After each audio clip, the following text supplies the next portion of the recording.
Hello students, it's me your Vaibhav sir and we are back with another session of force and pressure. Students, last सेशनमध्ये force काय असतो, न्यूटनचा first law काय असतो, as वेल as फोर्सचे types कुठले कुठले असतात ते आपण बघितले होते. त्या टाइप्सला इलॅबोरेट करत करत आपण कॉन्टॅक्ट आणि नॉन कॉन्टॅक्ट फोर्सपर्यंत पोहोचलो होतो. आता कॉन्टॅक्ट आणि नॉन कॉन्टॅक्ट फोर्स काय होता, मी जर समजा तुम्हाला टच करून जर पुढे पुश केलं तर तो झाला कॉन्टॅक्ट फोर्स, आणि मी इथल्या इथे जर समजा काहीतरी जादू केली आणि तुम्ही जर पुढे गेलात तर तो काय झाला, नॉन कॉन्टॅक्ट फोर्स. पण रादर असं काही पॉसिबल नाही आहे. मग नॉन कॉन्टॅक्ट फोर्स प्रॅक्टिकली कुठे बघायला भेटेल, तर नॉन कॉन्टॅक्ट फोर्स म्हणजे दोन मॅग्नेटच्या मध्ये असलेला फोर्स. दोन्ही मॅग्नेट एकमेकाकडे अट्रॅक्ट होतात विदाऊट एनी कॉन्टॅक्ट, त्याला काय म्हणणार, नॉन कॉन्टॅक्ट फोर्स. जादू वगैरे असं काही नसतं, हे तर लक्षात, कॉन्सेप्ट डोक्यात जाती तुमच्या. कॉन्टॅक्ट फोर्स म्हणजे काय, मी तुम्हाला ढकललं, येऊन पुश केलं टच करून, तो झाला कॉन्टॅक्ट. आणि नॉन कॉन्टॅक्ट म्हणजे काय, दोन मॅग्नेट एकमेकाकडे अट्रॅक्ट होत आहेत, तर ते कशामुळे अट्रॅक्ट होत आहेत, तर त्यांच्यामध्ये असलेल्या काहीतरी मॅग्नेटिक फोर्सेसमुळे, आणि जे की विदाऊट कॉन्टॅक्ट होतात, बरोबर. So this was contact and non contact. आता आज आपल्याला शिकायचं आहे खूप इंटरेस्टिंग टॉपिक, जो की आहे balanced and unbalanced force. So नीट लक्ष द्याल, एक्झॅक्टली बॅलन्स्ड आणि अनबॅलन्स्ड फोर्स काय आहे. मी हेडिंग लिहितो, बॅलन्स्ड अँड अनबॅलन्स्ड फोर्स. आता नीट लक्ष द्या, बॅलन्स्ड आणि अनबॅलन्स म्हणजे काय नेमकं. फर्स्टली, जर समजा कधी पण तुम्ही बॅलन्स्ड फोर्स जर ठेवत असाल तर तुम्ही स्टेबल राहता.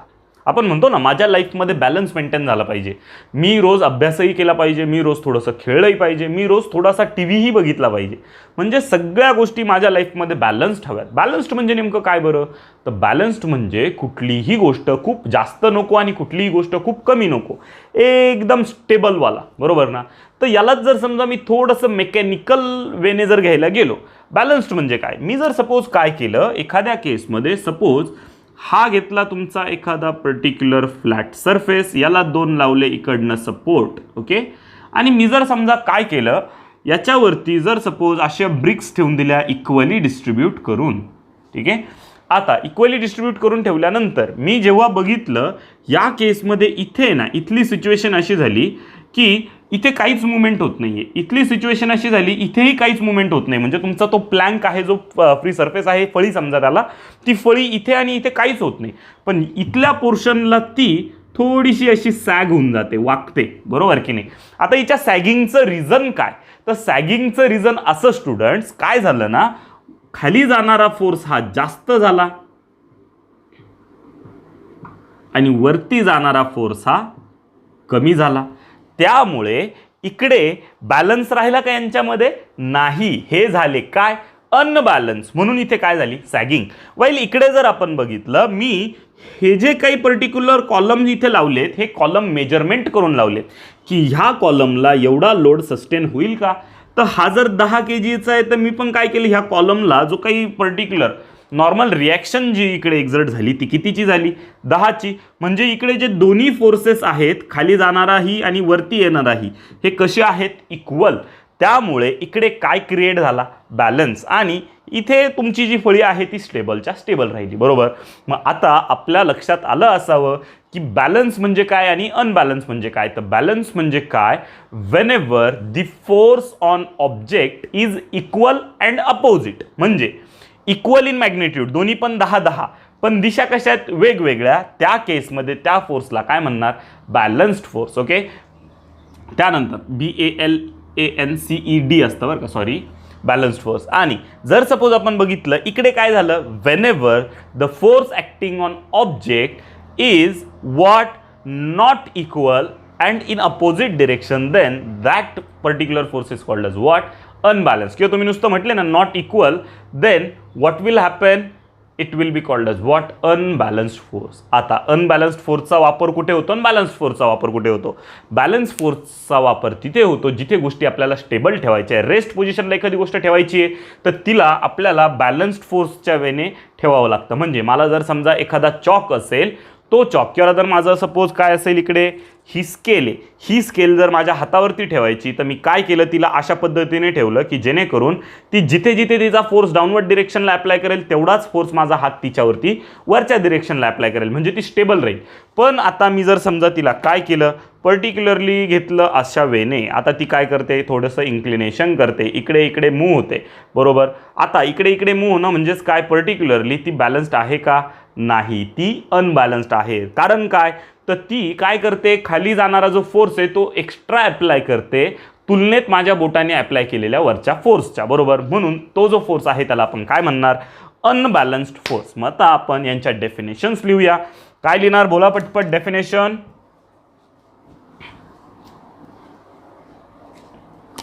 फर्स्ट बॅलन्स्ड फोर्सची BALANCED बॅलन्स्ड फोर्स काय लिहायची डेफिनेशन? द इक्वल अँड किंवा other equal force acting on object in opposite direction is called as balanced force. ठीक आहे. आता मग याचं जर सपोज आपण बघितलं तर एक्झाम्पल काय काय राहणार बोला पटपट. पहिलं सीसॉ जर समजा दोन्हीकडून जर एकदम परफेक्ट मेंटेन झाला तर तिथे तुम्ही काय केलंय अप्लाय केलाय बॅलन्स्ड फोर्स. तर काय लिहिणार सीसॉ किंवा जर थोडं सोपं करतो थांबा. ऑब्जेक्ट रेस्टिंग किंवा रेस्टेड ऑन टेबल. एखादं पुस्तक आहे टेबलवरती पडलेलं आहे, 2-1 दिवस झाले 3-4 दिवस झाले तुम्ही बघताय ते पडलेलंच आहे ते मूव्ह झालेलं दिसतं कधी नाही. आधी त्या कोपऱ्यात होतं थोडंसं अलीकडे आलं नाही. तो बॅलन्स्ड फोर्स अप्लाय झाला ना त्याच्यावरती. त्याने जेवढं वजन खाली टाकलं तेवढंच वजन टेबलने त्याच्यावरती टाकलं. त्यामुळे दोन्ही पण काय झालं इक्वल अँड अपोजिट. आणि काय झाला ऑब्जेक्ट रेस्ट पोझिशनला राहिला. तुम्ही म्हणाल सर टेबल कसं काय त्याच्यावरती फोर्स अप्लाय करेल. तर लक्षात ठेवाल स्टुडंट्स, मी जेव्हा इथे उभा राहतोय ना मी माझा फोर्स कुठे अप्लाय केलाय खालच्या दिशेला बरोबर ना. म्हटल्यावरती मी जर समजा खालच्या दिशेला माझा फोर्स अप्लाय केला तर मी जोरात खाली निघून जायला पाहिजे होतो जमिनीमध्ये.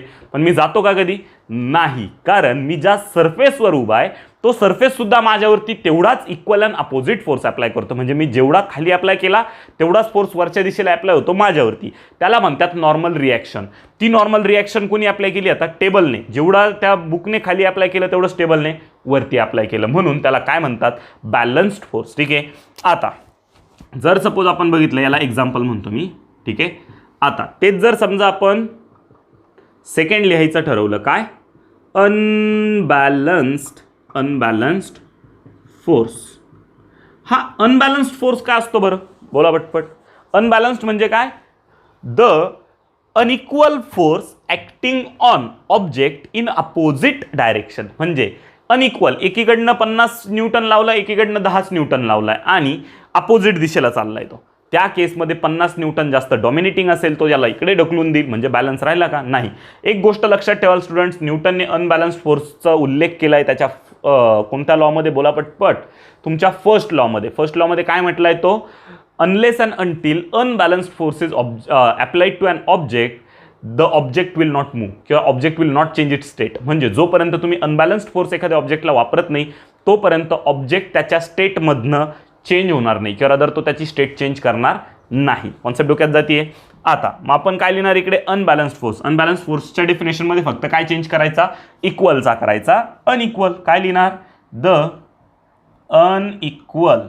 Unequal force acting on object in opposite direction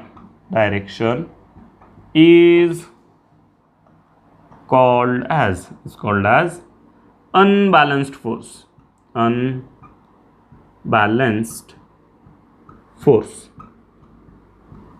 ठीक आहे.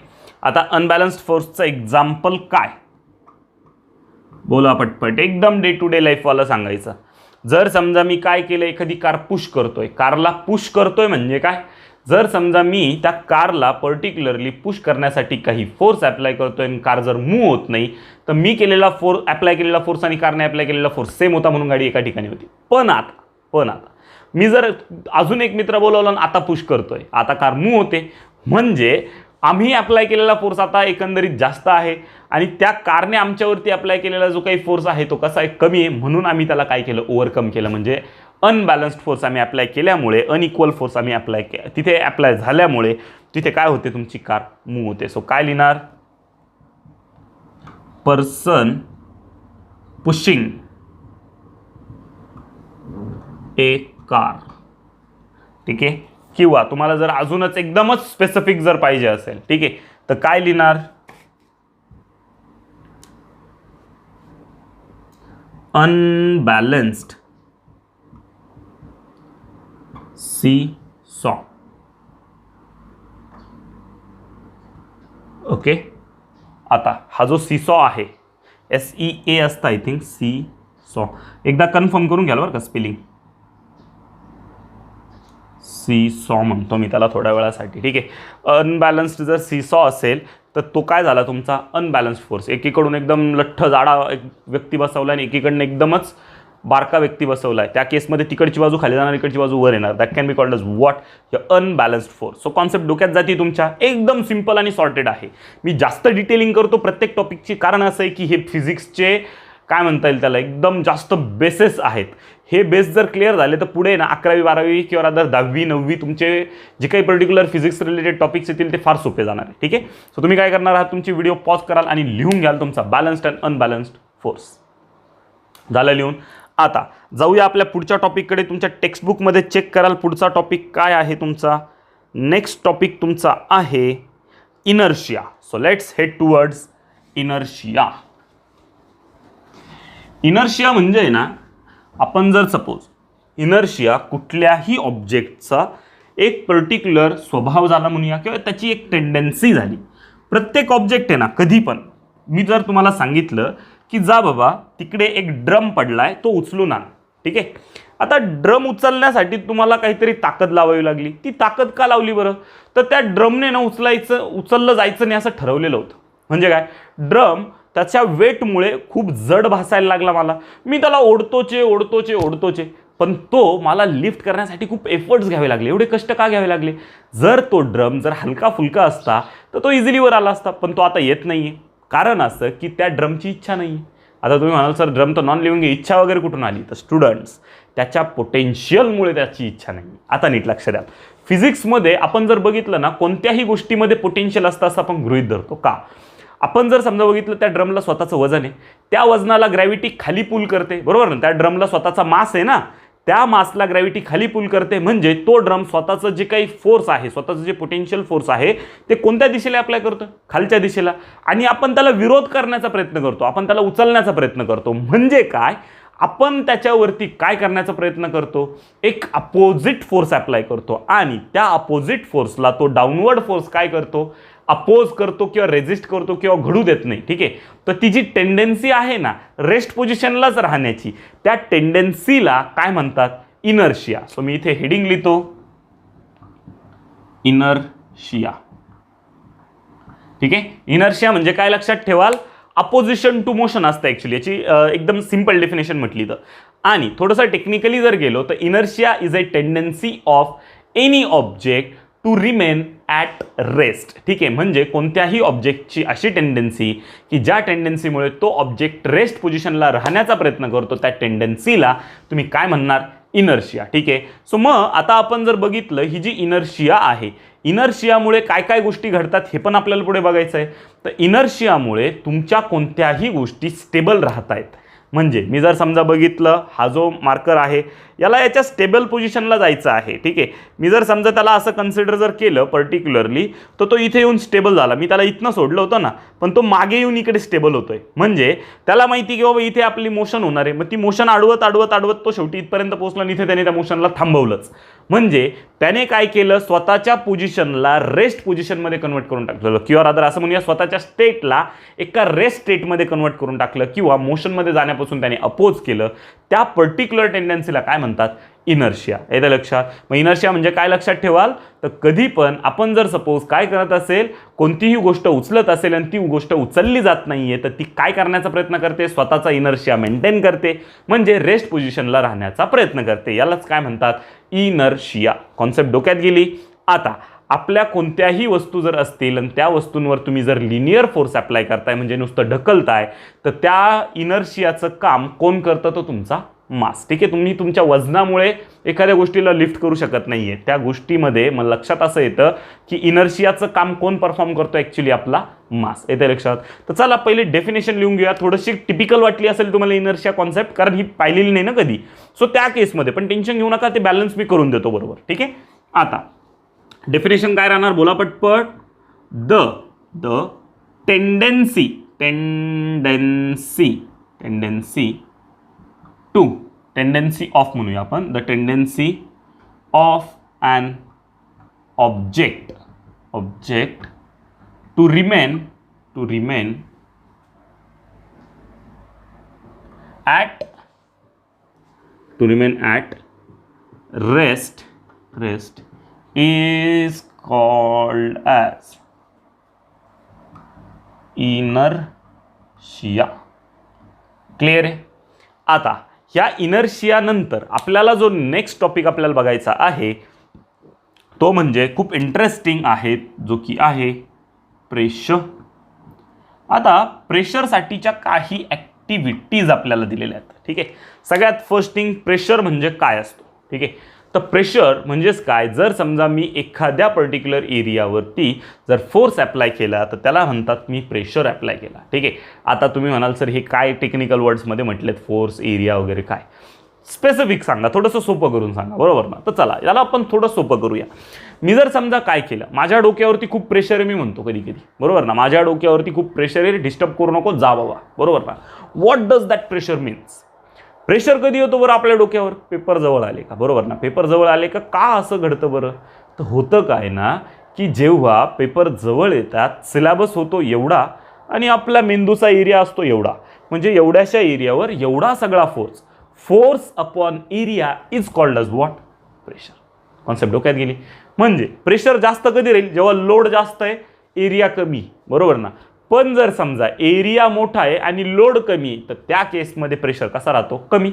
उदाहरण देतो, पेपर फायनल एक्झाम असेल ना, तर फायनल एक्झामला 12 चॅप्टर येणार आहेत आणि छोटंसंच डोकं आहे, बरोबर ना. पण मिड सेम किंवा युनिट टेस्टला 2च चॅप्टर येणार आहे, एवढासाच लोड, एवढं डोकं, लोडच येत नाही, प्रेशर येत नाही. आपण काय म्हणतो घरच्यांना, नाही माझा अभ्यास झाला, थोडा वेळ टीव्ही पाहून घेतो, बरोबर की नाही. तर त्या केसमध्ये आपल्याला प्रेशर आलेला असतो का, नाही. किंवा एखादा चित्रकलेचा पेपर असेल, आपल्याला माहिती तिथे जाऊन आपण काही पण ड्रॉ करून येणारच आहे, 100%. कलर आहे आपल्याकडे, पेन्सिल आहे म्हटल्यावरती काहीतरी उद्योग करणारच, म्हणजे लोड एवढासाच आणि तुमचा एरिया केवढा, एवढा. म्हणून काय होतं, तिकडे प्रेशर कमी असतं. आता ते मी फक्त एक्सप्लेन करण्यासाठी तशा वेळेने गेलो, पण मॅटर लक्षात ठेवा की प्रेशर म्हणजे काय. तर प्रेशर म्हणजे काय, तर force per unit area is called as what, pressure. So आपण सुरुवात करूया डेफिनेशन पासून तुमच्या प्रेशरच्या. ठीक आहे. काय लिहायचं, the force per unit area is called as pressure. ठीक आहे. आणि इक्वेशन काय लिहिणार प्रेशरचं, P will be equals to force upon area म्हणजेच F अपॉन A. हा झाला फॉर्म्युला. ठीक आहे. कशाचा, तुमच्या प्रेशरचा. प्रेशरवरती काही एक्सपेरिमेंट्स पण करायचे आहे, पण आपली मेन गोष्ट मागे नको राहिला, म्हणून मी आधी काय केलं, डेफिनेशन घेतली, त्याचं इक्वेशन घेतलं, मग त्या बाकीच्या एक्सपेरिमेंट्स करू आपण. ठीक आहे. आता या प्रेशरला मोजायचं युनिट काय, तर एक पास्कल नावाचा सायंटिस्ट होता. ठीक आहे. लक्षात ठेवाल, पास्कल नावाचा काय होता, एक सायंटिस्ट होता. पास्कलचं म्हणणं असं होतं, पास्कल बोलला की बाबा तुम्ही जर समजा काय केलं, एखादा फुगा जर घेतला, ठीक आहे, ह्या फुग्यामध्ये तुम्ही हवा भरा, हवा भरत असताना म्हणजे तुम्ही पण घेऊन बघा एखादा फुगा, ठीक आहे, तो फुगा घ्यायचा, त्याच्या जे काही ओपनिंग आहे ना ते आपण तोंडात पकडतो. पंप वगैरे तर आपल्याकडे अवेलेबल नसतो, आपली नॉर्मल पद्धत, आपल्याला ते पंप वगैरे ते खेळ आवडत नाही, बरोबर ना. सो आपण काय करतो, तो फुगा घेतो आणि तो ब्लो करायला स्टार्ट करतो. मला सांगा, ब्लो करायला लागल्यानंतर समजा फुगा आहे गोल, तो फुगा असं करतो का रे? नाही, आधी मी ना असं लांब होऊन जातो आणि मग नंतर असा वाढतो. असं होतं कधी? नाही. तो युनिफॉर्मली सगळ्या बाजूंना इन्फ्लेट होत चालतो. म्हणजे जर समजा तुम्ही एखाद्या बंद चेंबरवर जर काही प्रेशर एक्झर्ट केला तर तो प्रेशर सगळ्या दिशेंना सारखा जातो. हे म्हणणं होतं कुणाचं? पास्कलचं, ठीक आहे. त्याला म्हणतात पास्कल्स लॉ, ठीक आहे. तर ह्या पास्कलमुळे ह्या प्रेशरचं युनिट पडलंय PA, पास्कल, ठीक आहे. म्हणजे कुठे पण जर समजा तुम्ही जर बघितलं ना, तुमच्या प्रेशरला युनिट दिलेलं असतं पास्कल. पास्कल का दिलं जातं? तर पास्कलने हा शोध लावला होता म्हणून, ठीक आहे. अजून तुमच्या प्रेशरचा अजून एक युनिट आहे ते म्हणजे बार, ठीक आहे. अजून एक युनिट आहे, तुम्ही इथेच बघू शकता बघा. फोर्स म्हणजे कशात मोजता? न्यूटनमध्ये. अपॉन एरिया कशात मोजता? मीटरच्या स्क्वेअरमध्ये. म्हणजे न्यूटन पर मीटर स्क्वेअर सुद्धा काय झालं? एक युनिट. पास्कल एक युनिट झालं आणि बार एक युनिट झालं, ठीक आहे. आता तुमचं न्यूटन पर मीटर स्क्वेअर आणि पास्कल सेमच राहतं, यांच्यात काहीच फरक नाही, हे दोन्ही सेम आहेत, एकमेकाच्या जागी सुद्धा वापरले जातात. बार थोडंसं वेगळं आहे, ठीक आहे. जिथे पण खूप हाय प्रेशरचं कॅल्क्युलेशन असतं तिथे काय वापरतात? बार हे युनिट वापरतात. जनरली बाकीच्या ठिकाणी सगळीकडे काय वापरतात? तुमचं पास्कल आणि न्यूटन पर मीटर स्क्वेअर. मग आपण इथे काय करू? युनिट ऑफ प्रेशर लिहून घेऊ. युनिट ऑफ प्रेशर काय लिहिणार? बोला पटपट. Newton per metre square which is also called as pascal. Okay. आता याला मी ब्रॅकेटमध्ये इकडे लिहून ठेवतो बरं का, पास्कल. आता या दोघांमधला संबंध काय ते पण लिहिलं पाहिजे, बरोबर. सो इथे लिहून ठेवतो 1 न्यूटन पर मीटर स्क्वेअर म्हणजेच काय असतो? 1 pascal. So no need to worry, काहीच फरक नाही त्यांच्यामध्ये, ठीक आहे. सो तुम्ही काय करणार आहात, आता तुमची व्हिडिओ पॉज कराल आणि तुमचं प्रेशरची डेफिनेशन असेल किंवा तुमच्या इनर्शियाची डेफिनेशन असेल, दोन्हीही तुम्ही काय कराल? नोट डाऊन करून घ्या. झालं लिहून. आता स्टुडंट्स, आपल्याला काय करायचं नाही, एक प्रयोग करायचा आहे, ठीक आहे. तो प्रयोग असा ह्या गोष्टीसाठी की जेणेकरून आपल्याला लक्षात येईल की हा प्रेशर कसा कसा एक्झर्ट होतो किंवा पास्कलचं म्हणणं बरोबर की चूक, ठीक आहे. सो आपण तो छोटासा एक्सपेरिमेंट घेऊ, नीट लक्ष द्या. आपण जर समजा काय केलं, एखादी बॉटल जर घेतली, ठीक आहे, प्लास्टिकची बॉटल घ्यायची, बिस्लरी आपली, ठीक आहे. सपोज इथे घेतली आपण एखादी, माझी ड्रॉइंग खूप खराब आहे बरं का, त्या डायग्राम्सवरती जायचं नाही.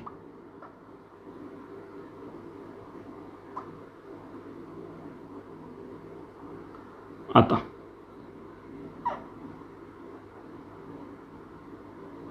ओके, ही घेतली आपण एक बॉटल.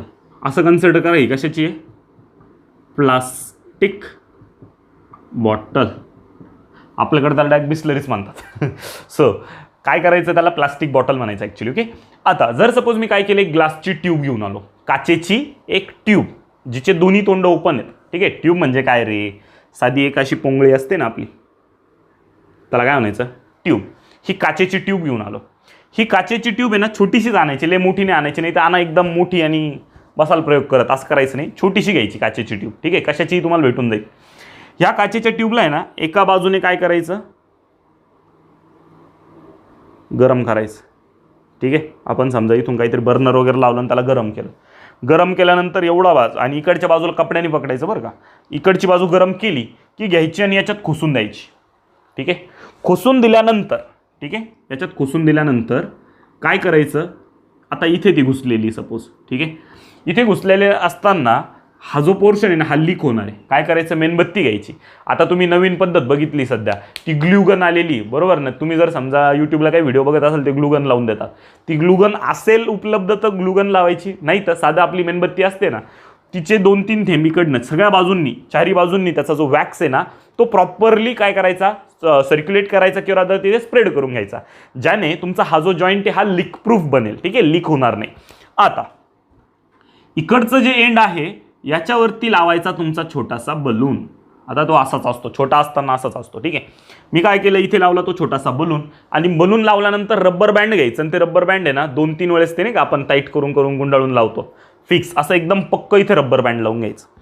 आता काय करायचं, आता ह्या बॉटलमध्ये भरायचं पाणी, वॉटर. पाणी भरत भरत आहे ना लेवल पक्की इथपर्यंत मेंटेन करायची. ठीक आहे, इथपर्यंत जेव्हा तुम्ही लेवल मेंटेन कराल ना, ठीक आहे, पटकन ओतायचं ते पाणी तेवढं. ठीक आहे, तुमचा हा जो बलून आहे ना हा इन्फ्लेट व्हायला लागतो. काय व्हायला लागतो, इन्फ्लेट व्हायला लागतो. आता मी जर समजा काय केलं, अशा अजून 4-5 बॉटल्स आणल्या, आणि त्या 4-5 बॉटल्सला एका बॉटलला इकडे लावलं, एका बॉटलला इथे लावलं, एका बॉटलला इकडे, एका बॉटलला इथे, एका बॉटलला इथे, एका बॉटलला इथे, सगळीकडे लावलं. आणि सगळीकडेच एकाच बॉटलला एवढं ठिकाणी नका लावू बरं का, पाणी पुरायचं नाही तुम्हाला. अशा वेगवेगळ्या बॉटल्सला वेगवेगळ्या ठिकाणी लावून बघितलं, आणि प्रत्येक वेळेस फुगा ऑब्झर्व केला. हा बलून प्रत्येक वेळेस इन्फ्लेट होत होता, फुगत होता. बरोबर ना. याचा अर्थ काय होतो की तुमचं जे पाणी आहे ते पाणी तुमच्या ह्या वॉल्सवरती प्रेशर एक्झर्ट करतं. कसं, आपण वॉललाच छिद्र पाडलंय ना, म्हणजे वॉलचा प्रेशर कुणाकडे आला, बलूनकडे, म्हणून बलून इन्फ्लेट झाला. म्हणजे वॉलवर 100% तेवढा काय अप्लाय होत होता, प्रेशर अप्लाय होत होता. आता मग प्रेशर वर जास्त की खाली जास्त की कुठे कमी जास्त ते आपल्याला ऑब्झर्व करायचं आहे. पण इथे काय गोष्ट लक्षात ठेवाल की कधी पण एखाद्या एन्क्लोज चेंबरमध्ये जर तुम्ही गेलात तर त्याच्या प्रत्येक पॉईंटवरती काय एक्झर्ट होतो, प्रेशर एक्झर्ट होतो. येते लक्षात. आता ही झाली पहिली कंडिशन. सेकंड कंडिशन बघा. आता आपण काय केलं, सेम बॉटल घेतली पुन्हा तीच प्लॅस्टिकवाली. हिच्यात आता आपण काय केलं, पाणी भरून घेतलं, आणि आत्ताचा प्रयोग एकदम सोपा, एवढे काचेची ती ट्यूब वगैरे आणायची गरज नाही. आता काय केलं, ह्या बॉटलला पाणी फिल केलं समजा याच्यामध्ये. ठीक आहे, पाणी फिल केलं, आणि पाणी फिल केल्यानंतर पाणी कुठपर्यंत फिल केलं समजा इथवर. ठीक आहे, आणि आता एक निडल घेतली, त्या निडलने ना इथे एक होल पाडलं. ठीक आहे, सुई टोचली, इथे एक होल पाडलं. ठीक आहे, आणि इथे एक होल पाडलं. आता मी जर समजा बघितलं, इथे होल पाडल्यानंतर याच्यातनं पाणी बाहेर येणार, ते पाणी काहीसं आलं आणि असं पडलं. ठीक आहे, हा ग्राउंड सरफेस आहे समजा, खाली पडलं. आता मी काय चेक केलं की इथे काय होतं, इथनं पाणी आलं आणि ते असं इथे पडलं. ठीक आहे, इथे येऊन पडलं. आता तुम्ही म्हणाल सर ते वर चाललं होतं, ते दूर जायला पाहिजे होतं, हे असं कसं दाखवताय तुम्ही, तर स्ट्रॅटेजी समजून घ्याल, मी तुम्हाला एक्सप्लेन करतो ते काय होतं. जेव्हा इथे बघितलं तर इथलं पाणी असं इथे येऊन पडलं. ठीक आहे, याला म्हणू आपण होल ए, याला म्हणू होल बी, याला म्हणू होल सी. ए, बी आणि सी. आता ए होलचं पाणी जवळ पडतंय, बी होलचं थोडं दूर जात आहे, आणि सीचं खूपच दूर जात आहे. कारण काय बरं, तर हे पाणी किती दूर जाईल हे डिपेंड करणार होतं प्रेशरवर. आणि प्रेशर कशावर अवलंबून आहे, तर प्रेशर अवलंबून आहे तुमच्या लेवलवर. तुम्ही त्याला ऑर हाईट सुद्धा म्हणू शकता. जेवढी तुमची लेवल वर तेवढा पाण्याचा जो काही पर्टिक्युलर प्रेशर असेल तो जास्त असतो. म्हणजे जेवढं तुम्ही इथून तर इथपर्यंत, आता तुम्ही जर बघितलं एवढं पाणी वरती म्हणून इतका प्रेशर, याच्यावरती एवढंच पाणी म्हणून थोडा कमी प्रेशर, आणि याच्यावरती एवढंच पाणी म्हणून प्रेशर. म्हणजे pressure depends on the level. ठीक आहे, आता म्हणजे जर समजा आपण बघितलं, कदाचित इकडे आपण जर बघायला गेलो ना की हे जे काही पर्टिक्युलर प्रेशरची जी काही रिडिंग आहे, ही प्रेशरची रिडिंग जशी तुमच्या लेवलवर डिपेंड करते. सेकंड थिंग काय लक्षात ठेवाल की तुमचा जो काही पर्टिक्युलर हाईटचा जो काही प्रपोर्शन आहे, हाईटवर प्रेशर का डिपेंड करतो, तर तुमची क्वांटिटी ऑफ वॉटर कसे होते, डिफरंट होते. येते लक्षात. तर हे झालं तुमचं काय, पर्टिक्युलर बेसिक लेवलचं ॲप्लिकेशन. आता मी जर समजा सीच्याच लेवलला इकडे जर समजा काय केलं, होल केलं, आणि आता चेक केलं तर इकडे पाणी पडतं एवढ्या लेवलला. आता मी जर चेक केलं हे अंतर आणि हे अंतर, आणि हे अंतर आणि हे अंतर, आणि पट्टीने जर मोजून घेतलं तर हे दोन्ही अंतर कसे आढळतात, इक्वल. मग सेकंड लाईन काय लक्षात ठेवाल की जर तुम्ही सेम लेवलवरती जर समजा प्रेशर चेक करताय, तर सेम लेवलवरती प्रेशर कोणत्याही पॉईंटला चेक करा, प्रेशर कसा राहणार, सेम. तर हे एक तुमचं सेकंड प्रिन्सिपल काय कराल, लक्षात ठेवाल. काय काय गोष्टी शिकलो मग आपण ह्या दोन्ही एक्सपेरिमेंट्समध्ये.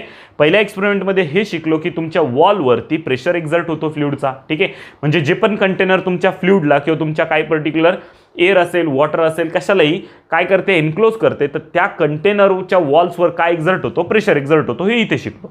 सेकंड थिंग इकडे काय शिकलात की हा जो प्रेशर एक्झर्ट होतो, हा प्रेशर अवलंबून असतो तुमच्या लेवलवर, तुमच्या हाईटवर. म्हणजे तुम्ही जर जास्त उंचावरती असाल इकडे तर तुमचा हा जवळ पडणार आहे, एवढ्या हाईटला असाल तर इथपर्यंत येणार, एवढ्या हाईटला असाल तर इथपर्यंत येणार. पण सेम हाईटला जर तुम्ही असाल तर सेम हाईटवरती कुठेही पॉईंट मारा तुम्ही, म्हणजे तुमची बॉटलच्या चारही बाजूंनी मारा, तुमचं पाणी सेम अंतरावरती पडेल. येते लक्षात.